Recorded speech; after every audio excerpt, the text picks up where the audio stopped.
Good morning, good morning. Well, it's the morning for me. Don't know when you're listening to this. You might be listening to this at night or in the afternoon. And in which case, good afternoon, good evening. How are ya?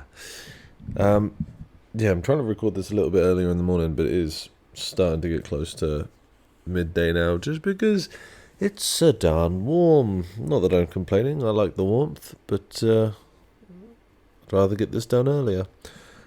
I do have a fan on in the background because it is warm, so if you can hear the hum of the fan going, I apologise, but I ain't turning it off because I will melt. Speaking of melt, what melts? Witches melt. So what film are we going to do today? That's right, ladies and gentlemen and everything in between, we're going to do The Witch. Robert Edgar's... Edgar or Edgar? I think it's Edgar. Robert Edgar. Yeah, I was right. Robert Edgar.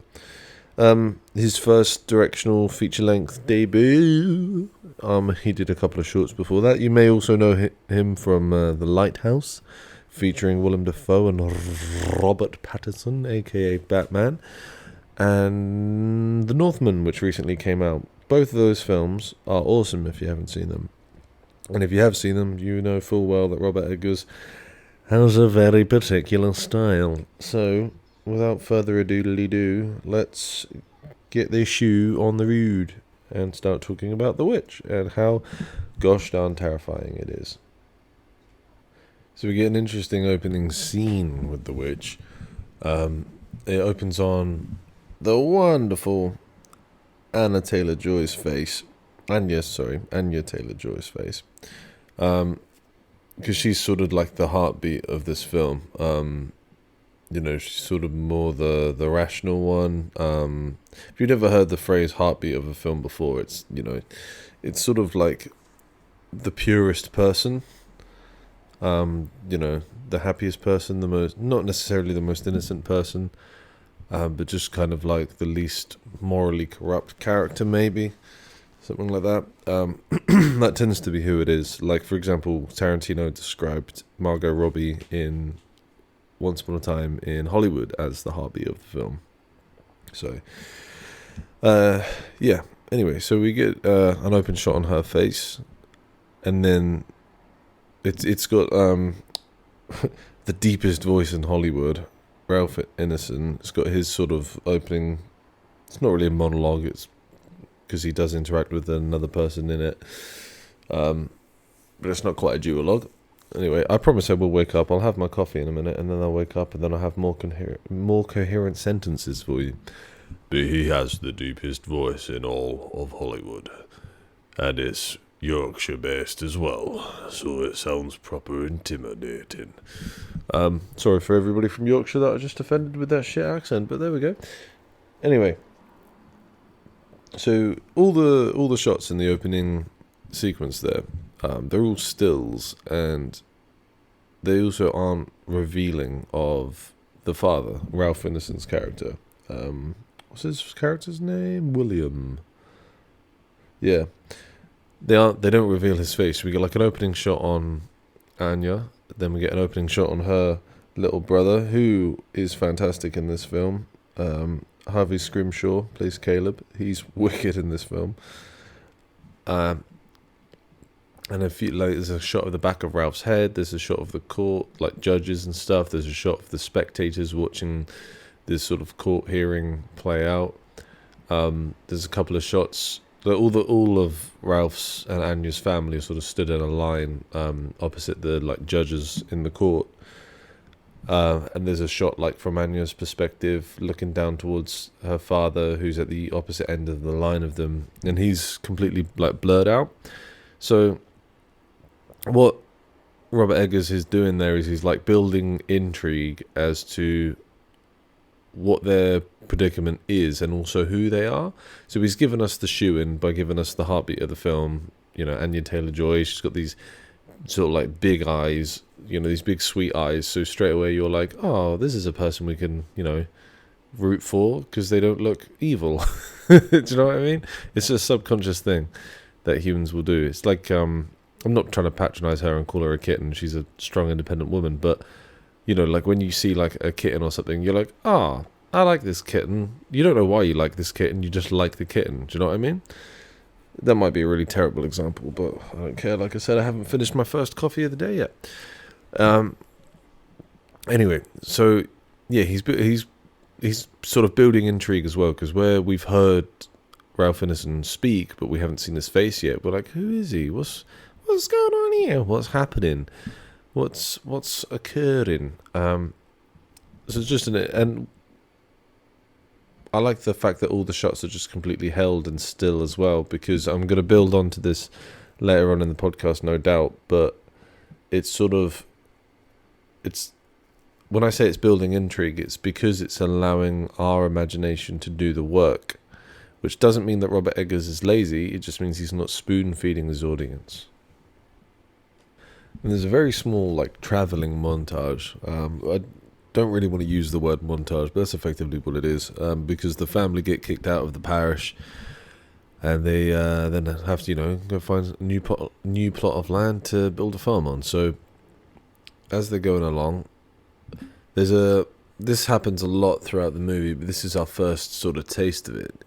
There's a sort of building of a soundscape to, like, terrify you. So it starts with sort of, like minor key, or like sort of, I don't know, is it like off note sounding like strings, like violins and things like that, that just start to build up, and it just makes you feel really unnerved and really like, oh, I don't like this is creepy kind of thing. That starts to like build up, and then what Robert Eggers does a lot throughout this film as well is he'll cut to a new image that will just make you confused. You're just sort of like, huh? Well, what are we looking at right here? So he cuts to an image of like, so what he cuts from is all the family are sat around a campfire in pitch black night, surrounded by woods, and you can't see anything else that around them and behind them that isn't, like, the only things you can see are the things immediately illuminated by the fire, which is just the family's faces. Everything else around them is completely black, and that's when the music starts to reach a certain sort of fever pitch of like building up that tension, that soundscape that I was speaking about. So because you can't see anything around them, this is one of the points I was making about he lets your imagination do the work for you. So you're like, oh my god, is something behind them? Is something going to get them? Because the music is implying that they're in danger. And then it cuts to the father being face down on the ground, just like face down in the dirt. So you're like, what happened? Is he asleep? Was he drunk? Is he dead? What happens? Turns out he was just praying. They just filmed it from an angle where it looks like he was dead. But then, one of the best uses of soundscape in this film, all the family are in a line on their knees, like, bowing and praying and things, being grateful for this lovely meadow that they've just found, this big tall meadow. And then the camera's behind them, looking at their backs as they're on their knees. And then what it does is it cranes up and over their heads and starts to zoom in on this tree line at the edge of the meadow.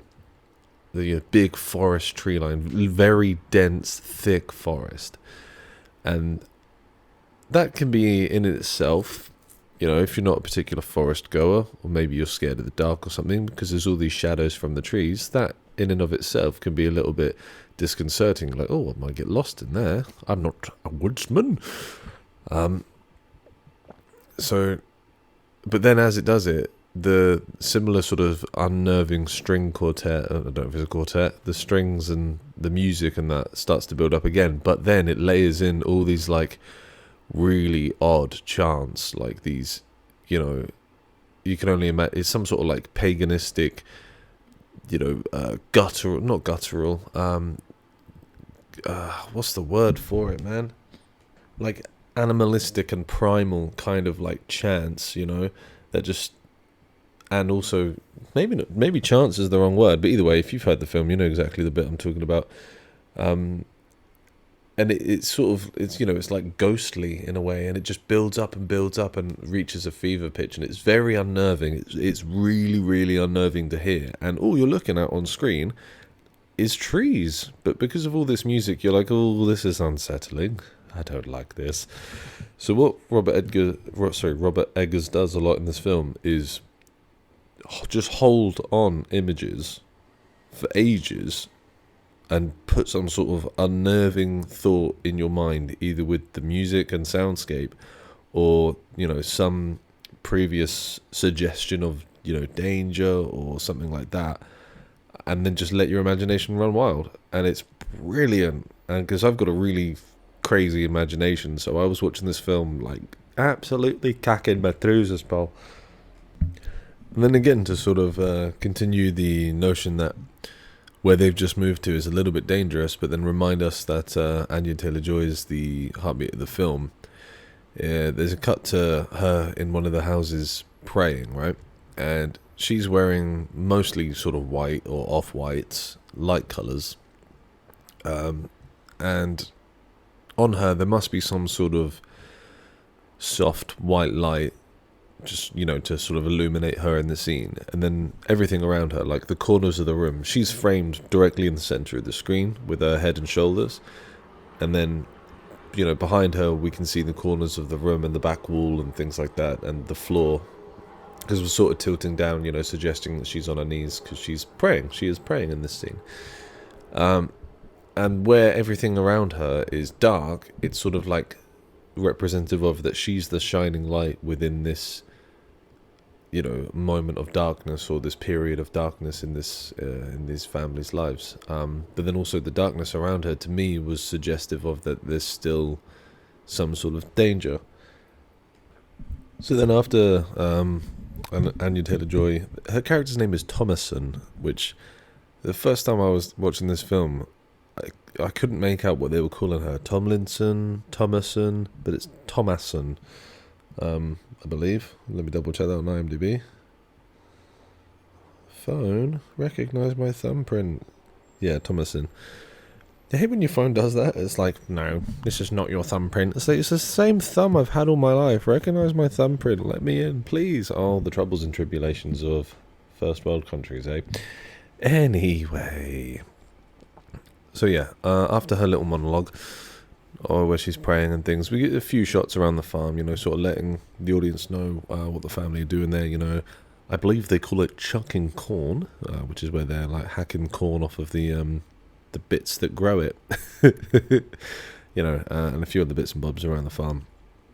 And then, to remind us of the, I suppose, impending danger, we get another sort of held shot on the same tree line as before, the tree line they were sort of praying opposite before, but this time the camera's a little bit closer, and I believe it was moving in on it ever so slightly, like really, really slowly, sort of tracking towards it or zooming in towards it, with a slight score in the background, like a very tiny score in the background, not anything as grandiose as what we had before with the chanting and stuff, where it was like, oh, nothing like that. But it's reminding us of the danger. Because then we cut to what I'm going to refer to as the boo scene, which is the scene where Anya Taylor-Joy is in that meadow, big tall meadow, with the baby, and she's going boo, like covering her eyes, and then going like boo, like, it's New England's peekaboo, basically. But she's doing it right in front of that tree line, so, because we've already established twice there that there's potential danger behind it, as an audience member, you're like, be careful, you have a baby. Then we start to get really creepy. So, as she's doing her whole block my eyes, peekaboo at you type thing with the baby, every time she does it, the baby smiles. And I don't know if this baby's a brilliant actor or if they just got really lucky with an expression change on the baby. And then in the edit room, they were like, oh my God, this kid's amazing. Because every time she does the peekaboo thing, the baby's like laughing and smiling, like, or however babies laugh. They probably don't laugh like that. And then the second to last time she does it, the baby's expression changes and it looks concerned, which is spot on, because the next time she covers her eyes and goes boo, the baby disappears. She looks, and the baby's just not there. And the camera pans up from her perspective to sort of look in the direction where the baby may have gone. And then we get the first of a reoccurring theme whenever the witch has been about. There's like a rustle of a sort of a small like plant just in front of her, and then the rustle of it's immediately followed by the rustle of a slightly bigger plant right on the edge of the tree line. So that like in the foreground and then in the background indicates that there's been a movement in that direction, right? So it's good to let the character and the audience know that that's where the baby's gone, but that rustle is a reoccurring theme throughout the movie. Whenever the witch has been about, we hear it a lot. So it starts to become one of those things that when you hear it, you're like, oh shit, she's back. Great. Stealing kids. So then as we get our first glimpse of the witch, we don't really get to glimpse her. What we get is a big wide shot of somewhere in the depths of the forest. And then, because it's a big wide shot, running, only like I don't know, maybe the middle sixth or the middle fifth of the screen, we get this like Red Riding Hood sort of hooded figure, which is obviously carrying a baby, like running across the screen. And the camera doesn't move, it just stays there and lets her cover the distance of the screen.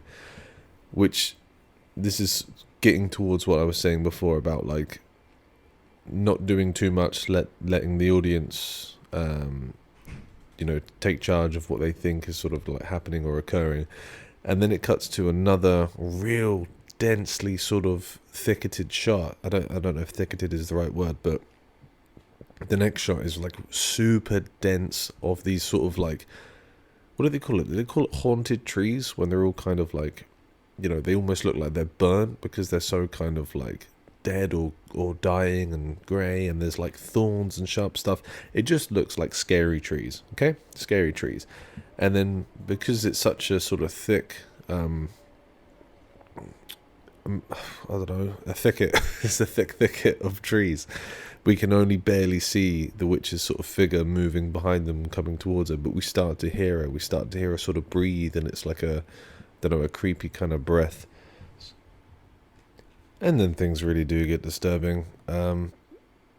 We have this shot of this innocent little bubba laying on its back, not knowing what's happening, because it's just an innocent little bubba. And that the baby it's from the top of the baby's head, sort of looking down at its feet, and its feet are kind of out of focus, but its head is in focus.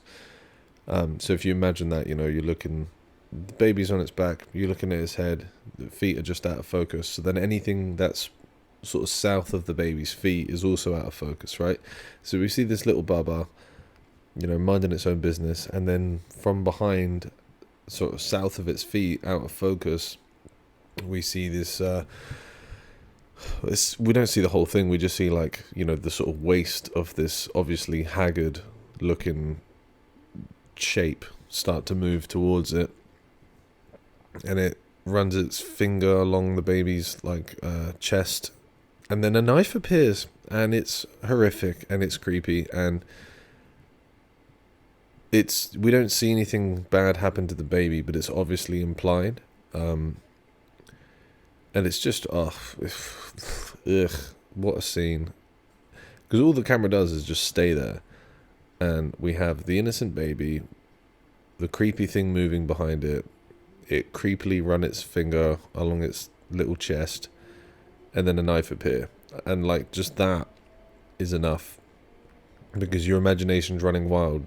Before it cuts away, your imagination's like, oh my dear God, what is this haggard crazy bitch trying to do to this kid? That's freaking disgusting.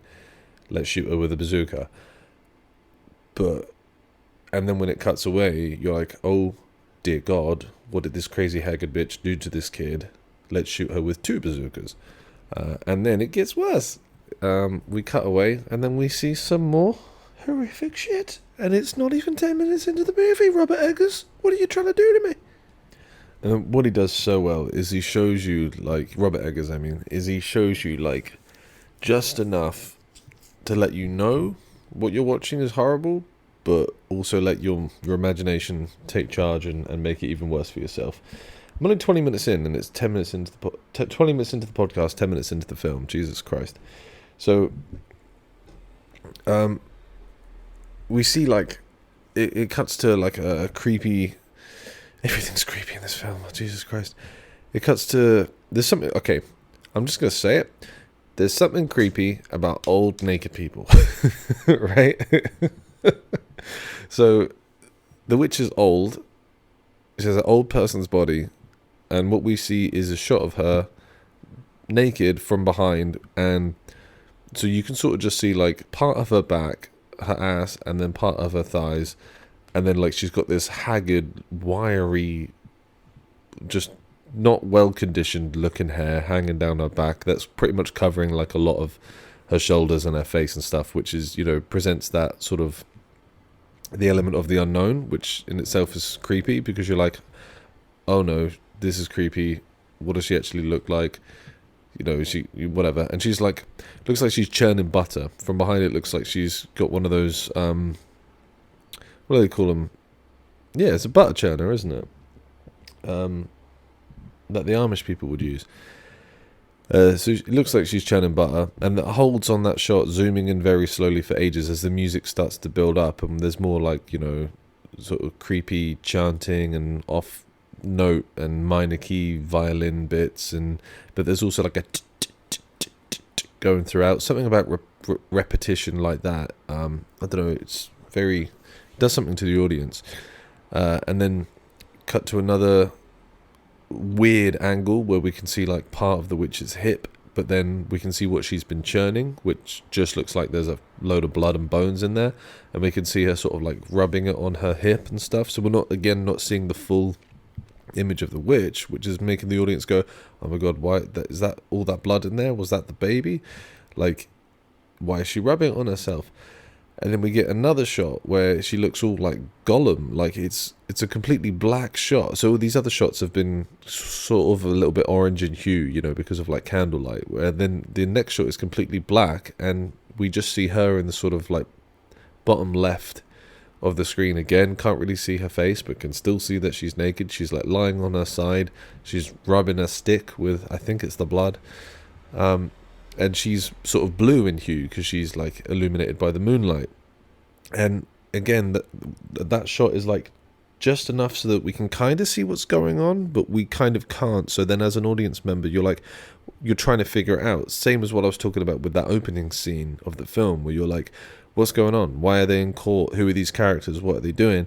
You're like, what is this witch doing? Why is she being creepy? We still can't quite see her. When you cut, it's the fear of the unknown, exactly like I was talking about on a different podcast with things like Jaws, where the fear of the unknown, where you can't quite see the shark, it's scarier. So you can't quite see the witch or see exactly what she's doing. It's scarier because your mind takes over and does all the work for the director. Again, not that the director's lazy, it's a brilliant technique to use. And all this sort of culminates in her walking, like, naked out into the moonlight with a big soundscape, you know, sort of up in the scare factor for the audience. It's just it's a very creepy, very unnerving scene.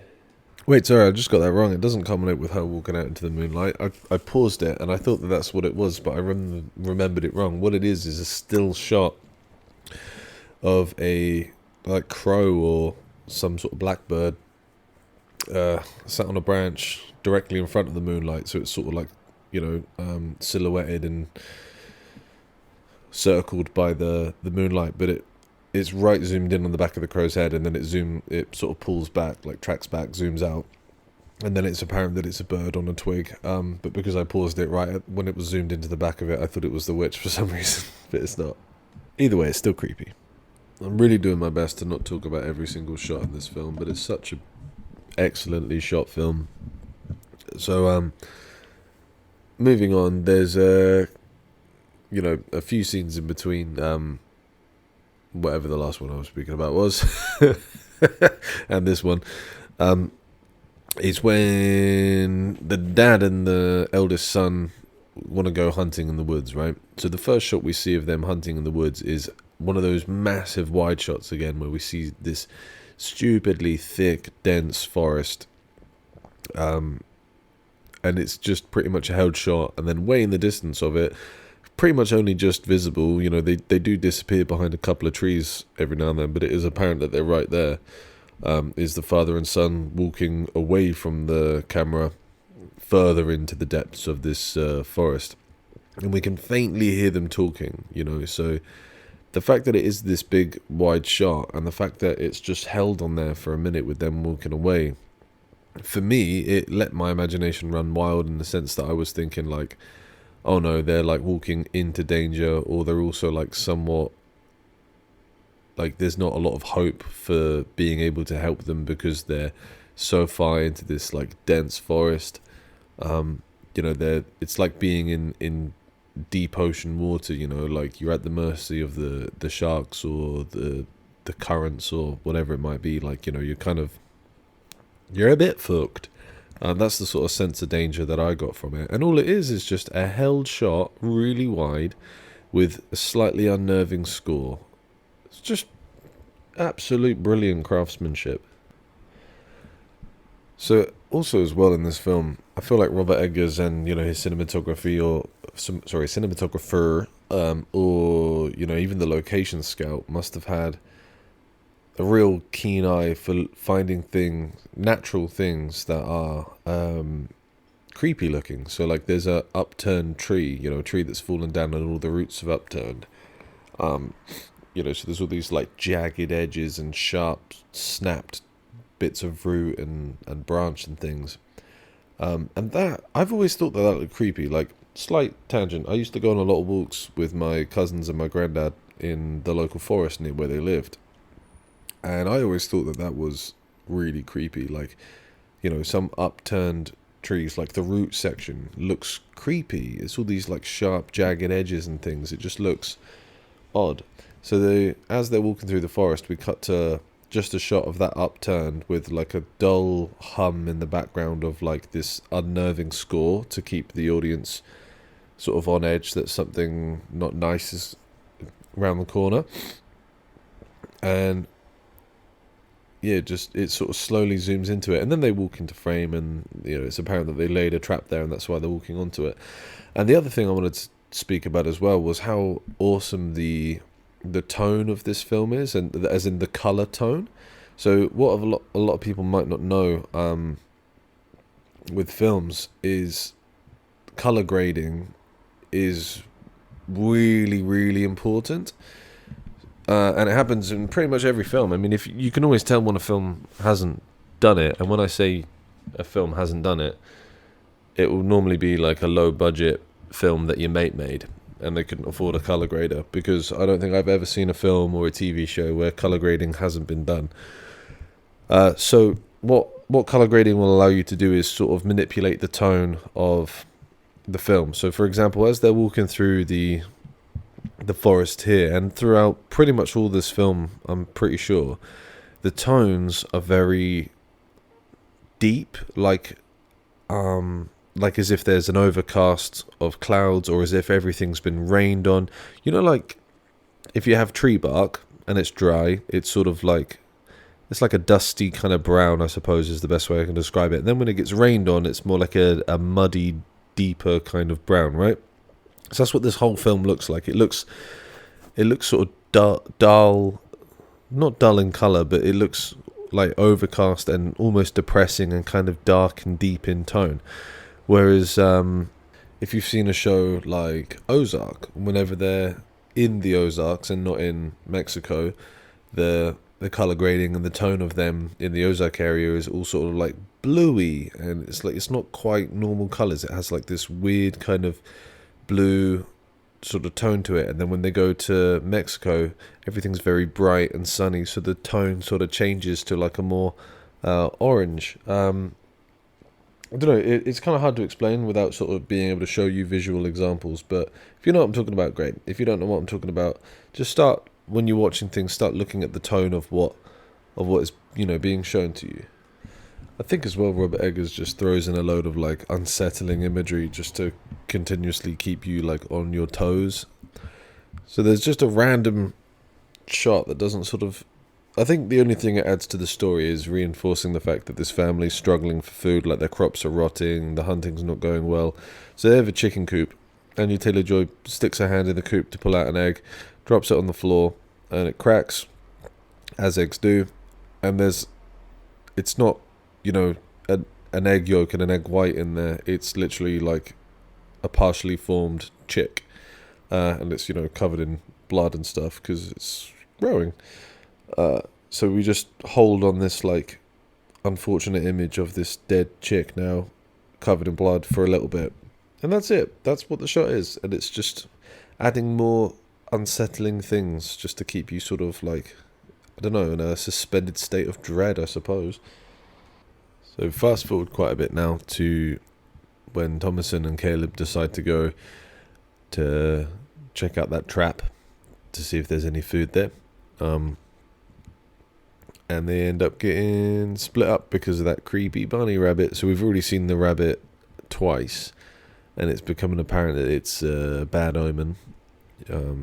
I believe that it's the witch shape shifting into a rabbit, but it's never sort of revealed exactly if that is what it is, or if it's just some sort of bad omen, or if it's a minion of the witch. Whatever it is, let the audience members decide individually.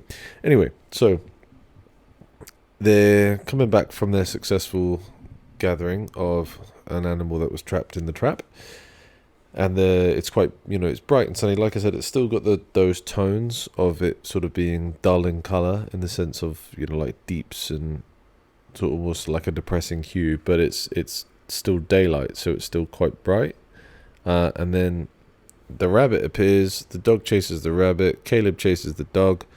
The horse that they were on gets freaked out by the evil presence of the rabbit, bucks and Anya Taylor-Joy off of it, and she sort of gets knocked out. So then we fast forward in time a little bit in that day, because the sky gets a lot darker and a bit more overcast, which sort of suggests that it's gone from, like early morning or afternoon towards early evening. So then we get Caleb, obviously lost because he's yelling for Thomason or anyone that can hear him, on his own, looking scared, with his gun that's way too big for him, so it makes him look like ill-prepared, kind of like he's clutching at straws to defend himself, kind of thing. So yeah, already he looks a bit, vulnerable, that's the word. So the camera starts wide on him and then sort of slowly tracks in towards him, sort of not too high above the floor, which makes it look like the camera is almost like a predator stalking him. So that adds to his sort of vulnerability, it adds to his predicament, as it were. It's just a great use of that, having the camera sort of act as like a stalking predator, if that makes sense. We get a few other sort of like similar shots that I mentioned before when Caleb and his dad were going hunting, of like, sort of wide shots of them disappearing behind trees and stuff. And we get this a lot with Caleb as he starts getting more lost in the forest. Like big wide shots running through trees. The shots are just held on there with the music getting more and more tense. Which, like I said before, him running through the depths of this thick forest is really similar to like someone sort of being lost at sea. It just looks hopeless and looks like it's going to be a ball ache to get out of. And then the music starts to amp up as well. We get the what do they call it, like the sort of, it's either minor key or like off key sort of tones building up and everything. And it keeps cutting back and forth between him being lost and Anya Taylor-Joy being lost. And when she's lost, we can faintly hear her family in the background calling out for them. So it kind of gives her a sense of hope. And then when it goes to Caleb, we can't hear anyone calling out for him. So it sort of reinforces that he's completely buggered. There was one point though where he starts like climbing over and through some like, you know, real sort of dense thicket, like climbing up and almost like climbing up a tree kind of thing to get through to a place. And I'm like, did you do this on your way here? No, you didn't. So why are you doing it now? It's obviously not the direction you came from. But, you know, he's dumb. But as he's climbing through this thicket, getting all tangled up with his gun and stuff, I think it's sort of just done to reinforce that, like, he's kind of helpless, you know, because he's struggling to manipulate the gun through the branches and he's struggling to climb it. He's a fish out of water. But I guess the reason he's running that way is because he's pursuing the rabbit, right?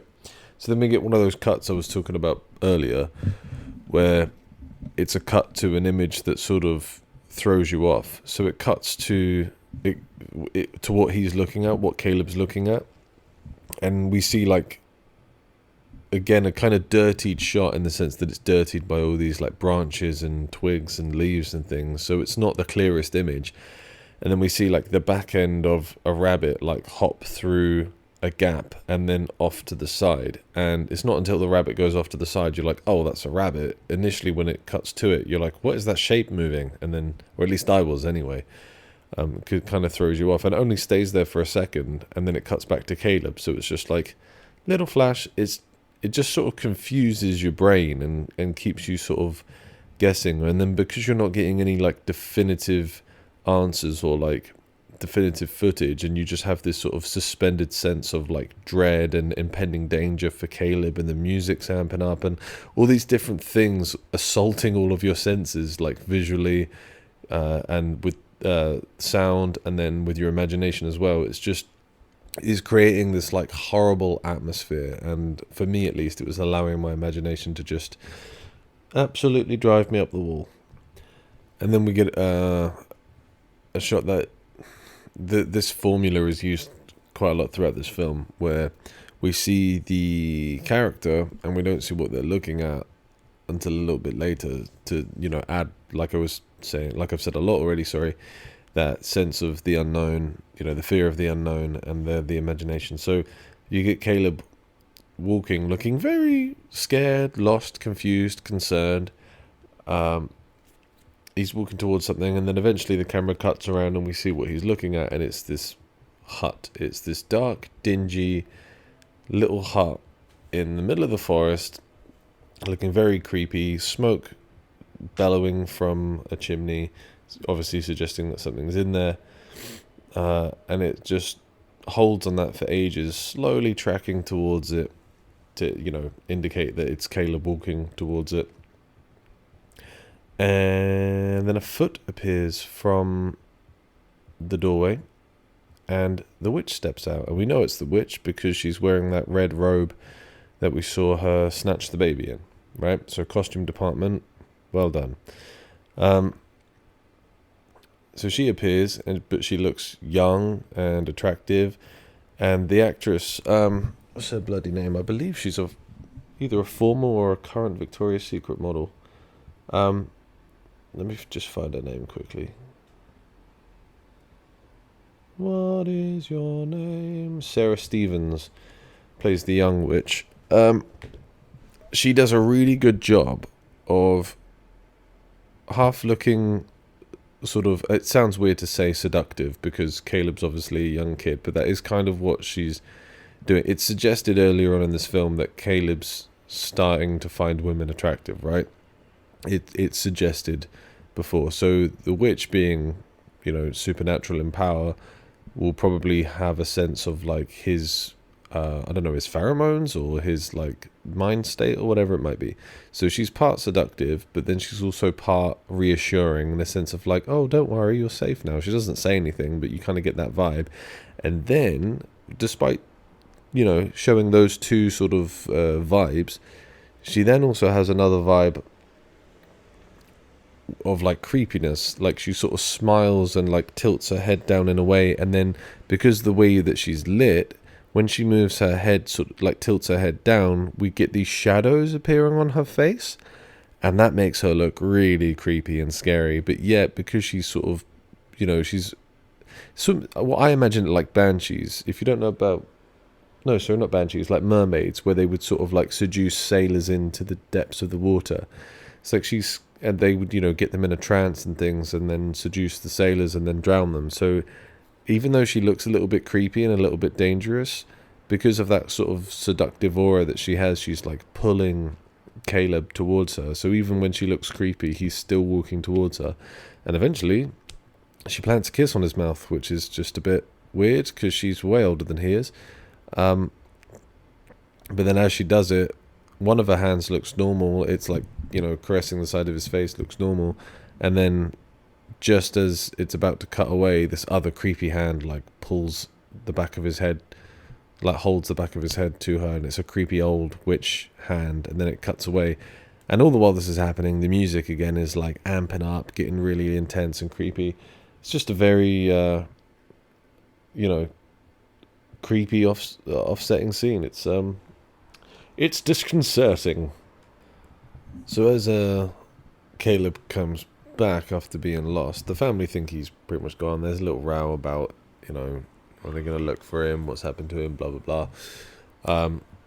Muggins, Thomason goes out to tend to the goats just before they all go to bed. We hear the sort of scuttle of the witch, but then it turns out it's Caleb, naked and in the rain, half dead. So they take him in, they start tending to him, the mother's saying a prayer, all that sort of stuff. And the reason why I wanted to quickly give the context of that is because then we go from that to another one of those cuts that is like disconcerting, it sort of throws you off. So the cut is, I think it's like the third time we've seen the dad chopping wood, but it's high up over his shoulder looking down, from sort of not from his perspective, like behind his perspective, looking down at him chopping the wood, and it just cuts straight to him like chop, cuts on a chop. Like I've said before in other podcasts, cutting on a point of movement or sound is an effective way to do it. It's the easiest way to do it. It's just sort of a rule of editing. I can't be bothered to go into it. So yeah, but because the shot is like this high, obscure angle looking down. Sorry if you can hear those people outside. I've got the window open while I record this pod. Normally I would shut the window, but it's so darn hot. But I might shut in a little bit if they carry on. Anyway, so because it's an obscure shot, like it's high up above, looking down from an angle over his shoulder. It's odd, and then combined with the lighting and the tone of the scene. So it's at night, it's moonlight, so there's a sort of silvery blue hue on everything. It's raining, which gives that sort of darkness to it, like makes everything look a deeper colour. He's wearing some sort of like off-white grey kind of robe, so that with the moonlight in the darkness, and then the darkness of the soil and everything, it all has this hue, which initially when it cuts straight to it, you can't quite distinguish what's what straight away. It takes you a second, and then because it's from an odd angle, it throws you off again even further. So it's just another disconcerting thing that Robert Eggers does to, like I've said before, keeps us on our toes, because we're like, what is this? What are we looking at? What's happening? It just, throughout this entire film, you're not given a chance to be comfortable. There's always something throwing you off. I'm going to go on to spoiler alert, Caleb's death scene, which Harvey Scrimshaw does so damn well. I don't know if I've ever seen him in anything else. He's still a young fella, but he was wicked in this particular scene. He's great in the whole film, but in this scene in particular, he was wicked. Whenever there's a whenever there's a child actor that's actually legit good, it's always really good. Like the kid who plays John Connor in Terminator 2, for example. What's his bloody name? Doesn't matter. So as Caleb's chanting, is it like a prayer or some sort of like devil's sacrament or sacrament? Is that the word? It doesn't matter.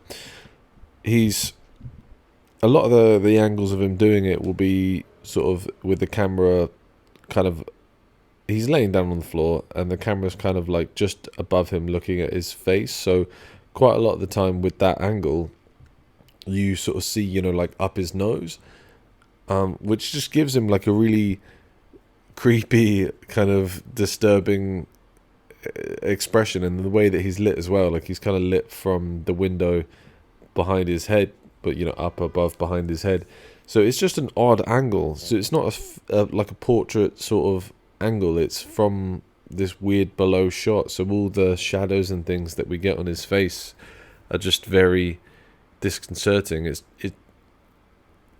that, and the fact that we know he's sort of under some sort of witchy spell or possessed or something, and he's chanting all these kind of demonic phrases, and he's quite clearly not present with the people in the room. Like he's at some point he starts speaking to God and speaking about being brought into his warm embrace and things. It's just creepy. So the use of the camera angle and the lighting and the awesome performance from Harvey, absolutely brilliant scene. And then as he's dead, and it's apparent he's dead, and the mum's grieving, we get a full shot of everybody in frame.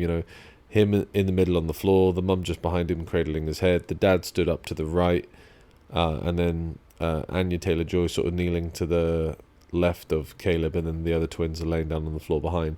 And then the window is in the middle, and it's the only source of light, and it's a really nice symmetrical scene in the sense that the framing, the way that the camera's looking at the framing of the building and the window, that's all symmetrical. The actors in it aren't so much, but I've spoken about symmetry in films before. It's just a brilliant shot. Again, the scene doesn't do a lot. It's a lot of still shots or like sort of tracking slowly in on Caleb's face and things, but it's a very powerful scene. I really like it. There's a great scene between Anya Taylor-Joy and Ralph Ineson after Caleb sort of died, when he kind of like calls her out for being a witch, and he's like, just admit it to me that you're a witch, because throughout the film there's a lot of like speculation as to whether she is the witch or not, and she's like crying and pleading with him and like begging him to believe her that she's not a witch. And I can only imagine that that's what it must have been like. You hear stories and things about like women being accused of witches and being like burnt at the stake and stuff, when a lot of the time they're purely innocent and stuff. It's just, especially back in that era of time, it was an incredibly patriarchal society, and very much, what the man says goes kind of thing, and women don't have anywhere near as many rights or say as men, so they're, sort of very easily, accused. You know what I'm trying to say? Like, it's kind of messed up. So like when someone goes, you're a witch, it's very hard for the woman to be believed or taken seriously that they're not. So she's like begging and pleading basically for her life, because she probably knows what the implications are if she's wrongly accused of being a witch, and she probably would get like burnt or something like that. So it's pretty heavy, but I was just like, wow, oh my god, is that, without getting too deep on it, is this scene also in and of itself a bit of a social commentary about believing women about other things, like be it rape or anything like that? I don't want to get too dark, so sorry if I'm triggering a few people here or whatever, but I thought it was a very powerful scene, not just because of it's her sort of trying to deny witchiness, but also that could be a social commentary on other accusations towards women. So my point is, powerful scene, powerful cinema. Good work, Robert Eggers. So moving on to way in the evening, when the dad has gone a bit cray with all the stress of the situation and decided to lock all the children in the barn and board up the windows with hammers and nails. So we got the two twins in there, and Anya Taylor-Joy, yeah, that one. She's in the barn as well, with Black Phillip, the goat that the twins keep singing to and speaking to, and Anya thinks it's Satan that they're communicating with vicariously through this goat. They're all locked in there. And then we have like a big wide shot of the farm. It's all dark and there's moonlight. And then we hear the rustling, that rustling again, which, as we've known before, normally means the witch is afoot. And quite often when that rustling occurs, it's followed by the rabbit appearing. or sometimes when it occurred, it was when Caleb returns back after being lost, and a few other things like that. So the first time I watched this film, when I heard that rustling, I was like, oh, the rabbit's going to appear in the barn. That's what that will be. Because when I first watched it, every time I heard the rustling, I was like, oh no, we're about to see the witch. Oh no, here she is. She's going to be around the corner, or whatever it might be. And she never was. I was always wrong. It was always like the rabbit or something else. So then this time in the barn, I was like, oh, great. The rabbit's going to come back. Nope, wrong. We do get a witchy reveal. But again, before we actually get the reveal, Robert Eggers lets our imagination run wild, right? So there's lots of shots of like the twins like cuddled up in the barn, and they're like leaning up against one of the barn walls, and obviously it's made of like wooden panels and slats and things. So there's loads of like gaps, some wide gaps, some thin gaps, but you can sort of just about see outside. So the whole time I'm watching it, I'm like, oh my god, is something gonna walk past the gaps in the wood behind them, or is a hand gonna come through? Because there's so many shots where it's just still and holding on it that you're expecting something to happen. It's creating that suspense and that tension just by doing it. Like I said before, he lets your imagination do the work for you, and it's, if you've got a big imagination, it's a scary film. So then there's a shot back on the twins again after we've seen the mother imagine that she's seeing Caleb.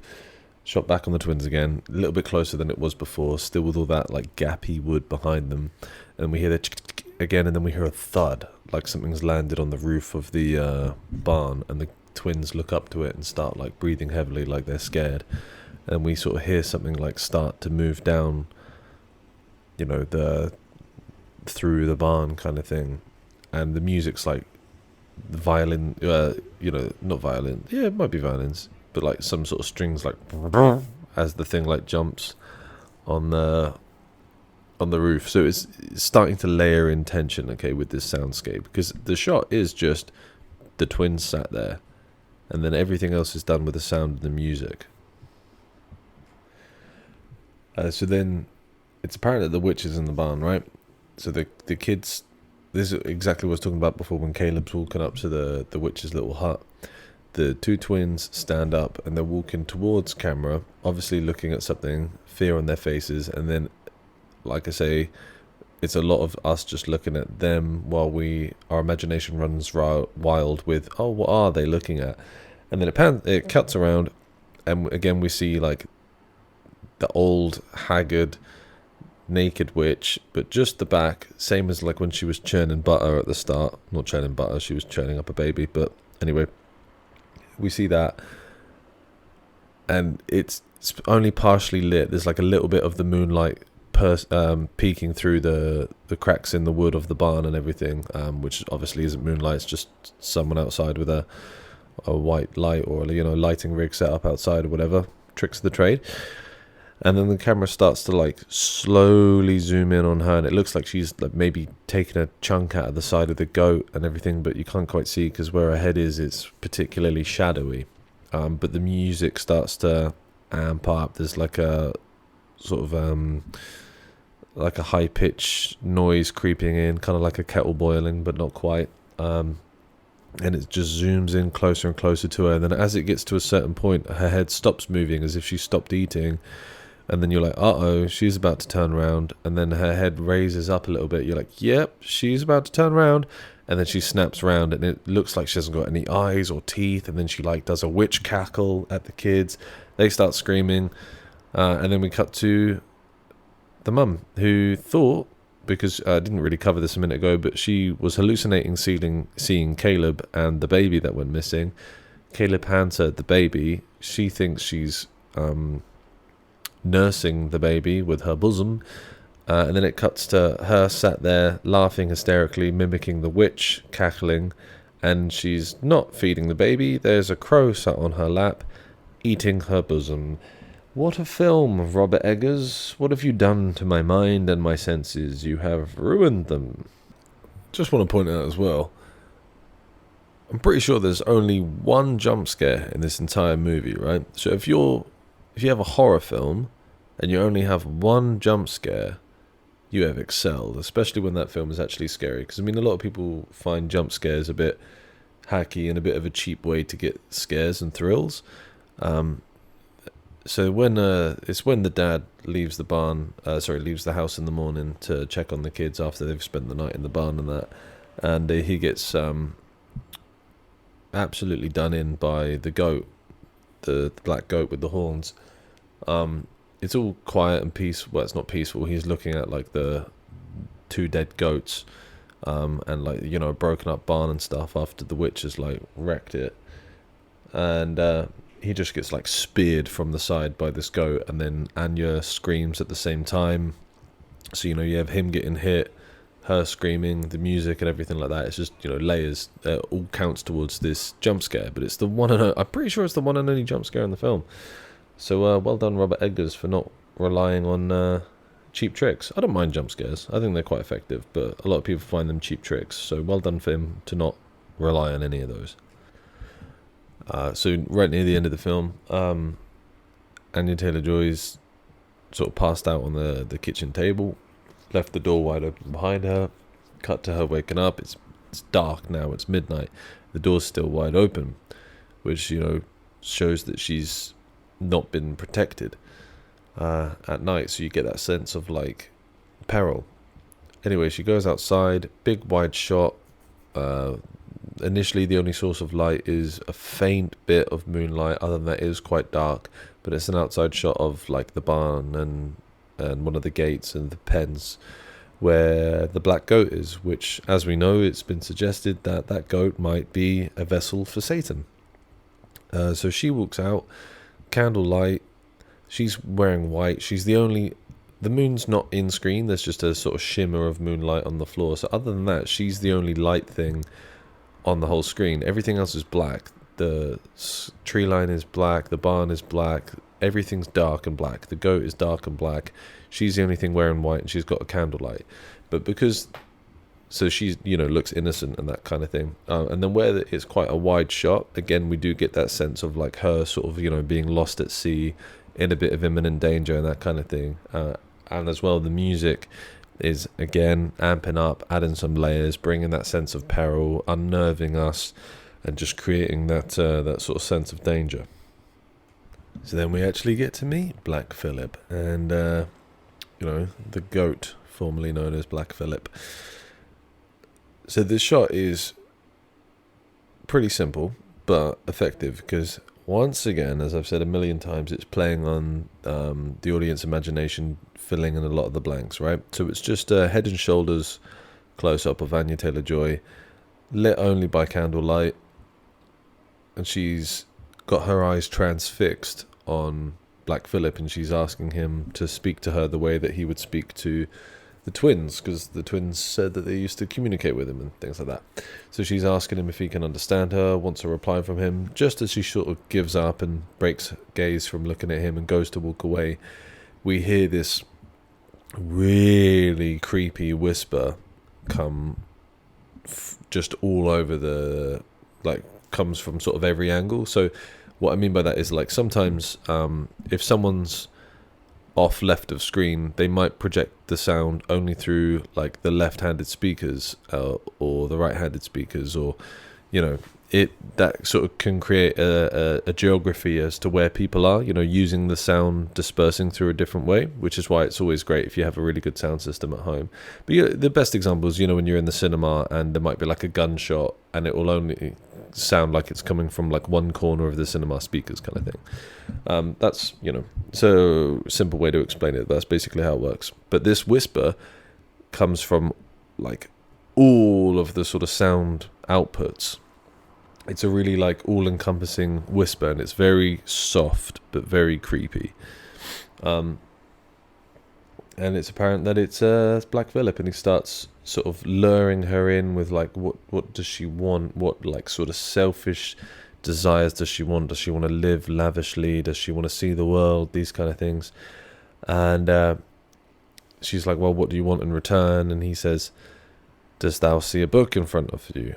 And then we cut to the image of this book, and then we hear these like big deep footsteps. So we see like these dark boots move behind the book, And then when we cut back to Anya Taylor-Joy in that exact same shot, all of a sudden this shadowy dark figure moves into her left, circles around behind her, a creepy gloved, dark black gloved hand appears on her shoulder, finger by finger, and then his face sort of comes into frame over her left shoulder, but we barely see his face at all. You can barely make out that it's a person there. It's just all shrouded in darkness and everything. So where there's absolutely no light or in the person's costume, because like I said, dark boots, dark glove, dark cloak, dark hat, and where she's got all the sort of lightness on her, we just get the sense, and we know it's the goat is a vessel for Satan.